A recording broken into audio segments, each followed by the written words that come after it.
math that I use is dealing with our payments data. So we look at revenue data, like our sales and our refunds for our clients. We look at things like authorizations, disputes, like when you call and fight a charge on your credit card. We look at all of that stuff.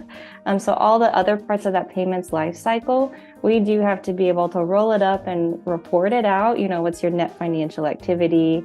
Where are you seeing the most costs occurring and things like that. So that's the math that I mostly deal with.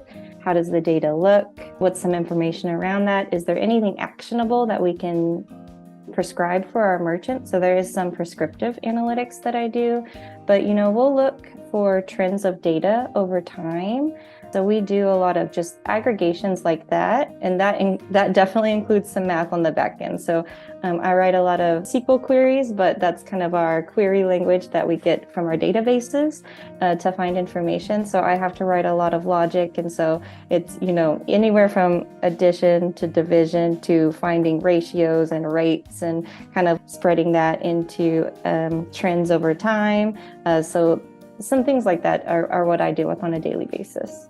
The applications we build are more trends related. So, we look at sales counts or revenue over time, authorization rates over time, anywhere from, a week to a month's view. And we even build it out to like a 36 month. So our merchants can see like a month over month view. How is my business performing? What are my trends?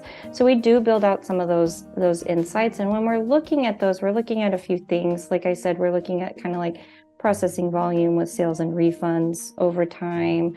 So these are some of those influential points that we would want to look at, costs associated with that, how many disputes are coming in, so customers trying to fight the charges. Are we seeing that a lot on card transactions? Really aggregating and looking at some of these trends and key metrics so clients can see areas of growth for them, and we can suggest ways to improve their business and show when spikes are occurring and what's causing those types of things. And really, I'm not necessarily in the fraud space, but we could even pinpoint them to like some fraud in some cases. So that's kind of a cool avenue. Whenever we're looking at outliers specifically, we're looking at it within the trends whenever they're slicing and dicing that data. So they'll see the metrics across different currencies and different industries and things like that. And we're looking at the scatter plots, which are interpreted into line or bar graphs to show the trends. And I would say in my line of work, the outliers are naturally occurring. So we actually have to look at the whole scope, like especially when we're thinking of sales and processing volume, it could indicate like, this relationship has just like a really high or really low performing location. Or even like if we're looking at a small data range and we see some things, maybe like big sales happened. So we actually have to broaden our scope as far as time range goes and see if it's actually a seasonal occurrence. Do we see this around holiday times? Like maybe it's not actually an outlier when we look at it in the broad landscape of things because, sales happened. Actually, you can predict your sales across like year over year at that point. So that's what we kind of look at is like, what scope are we looking at it for it to be a reliable source and reliable identification of the outlier? Because if you're looking at it in a smaller time range, maybe it's not actually that. You need to broaden it.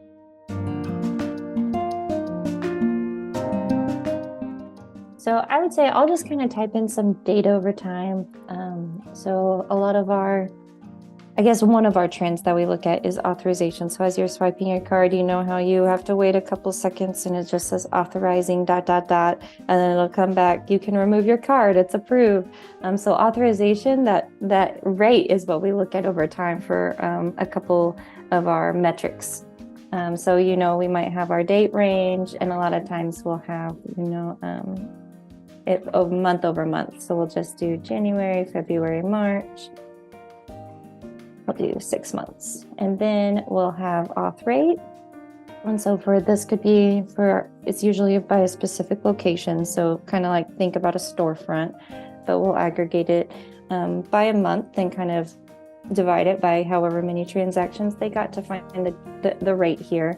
So, something between 50 and 100 is usually good. So we'll just kind of do some examples here.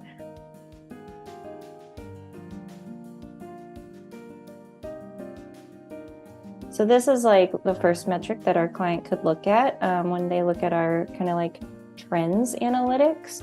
But then we do have something where we have some actionable things where they could actually compare themselves with others in their industry. So we could actually find that auth rate that's kind of like-minded to this company and what they're actually doing or what they're selling. So we could say like industry comparison here. And this will kind of let our client know, how are you comparing up against everyone else in your industry? And, if we're seeing something like this, where maybe the industry is just like really high performing, maybe they're in the 80s or 90s, then like this client that we have right now knows, oh, like I need to do something to be able to optimize my business here and kind of create a better experience for my consumers or whoever I'm selling to. Or if this is kind of a little lower, then they know they're higher performing than the industry comparison. A lot of times we will represent this in a chart. So I wonder if I don't know if Excel is going to let me do this on Excel. But yeah, you can kind of think about this as a line graph. On your x-axis, you have your months, you have your time range, and on your y-axis, you have your authorization rate. So you have 0% through 100%, and over month, you could have this kind of like scatter plot or line graph, and it'll show your auth rate, it'll show your industry comparison, and that way you can like visualize it. So that's what we kind of develop in our applications is that line graph, so they can actually see this and visualize it themselves and kind of know, I need to do something to like up my business and grow it, or it's like, oh, I'm sitting cozy, I'm doing well. So that's some of the data that we work with. And on the back end, of course, like I said, it's all raw. We have to kind of figure out how to aggregate it and display it and tell the story to the clients.